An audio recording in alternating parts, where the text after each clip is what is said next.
Dark wings, dark words.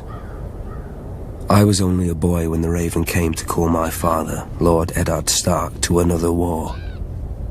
Balon Greyjoy had raised the Iron Islands in revolt and burned the Lannister fleet at anchor. King Robert Baratheon again needed his old friend.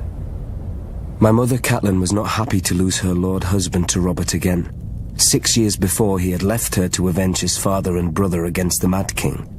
But now he had sons and daughters of his own, and, unspoken, another son who wasn't hers from the last time he went to war. My brother, Jon Snow. But she knew that in marrying my father, she had married the North. We hold our honor and duty as dear as our old gods. When the time came, my father marched south to restore peace and order to the realm. My father always told me the Iron Islands were a strange and dangerous place. Its people, the Ironborn, keep neither the old gods nor the Seven, and despise all honest toil.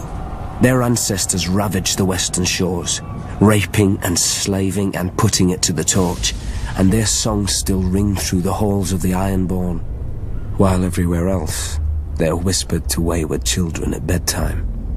Perhaps Lord Balon thought Westeros had not healed from the war against the Mad King, and was as fragmented and suspicious as the ancient kingdoms his forebears had terrorized. Robert's navy corrected him at Fair Isle when they smashed the Proud Iron Fleet. Robert and my father corrected him at Pike, his own castle, when they pulled down his towers and breached his walls. My father never liked to speak of his battles, but from other men I learned what transpired. Thoros of Myr was first through the breach with his flaming sword. Not far behind him was Jorah Mormont of Bear Island, my father's bannerman who earned the knighthood he would later shame, and lords from every corner of the Seven Kingdoms. All day, through every passage in the castle, they fought side by side. My father with our ancestral sword Ice, and King Robert with his warhammer against a horde of axe-wielding Ironborn. In the end, Lord Balon bent the knee.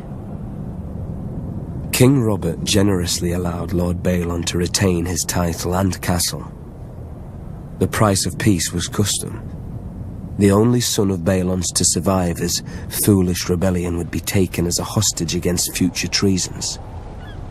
My father even volunteered to foster the boy himself, I suspect, to make Theon Greyjoy a different man than his father, who would bring honor and duty to the Iron Islands when he returned as heir. So my mother's silent fear came true, and my father returned with another child. Theon ate with us, played with us, and fought with us. Once the great bond between my father and Robert Baratheon united the realm against a mad king and brought him to justice for his crimes.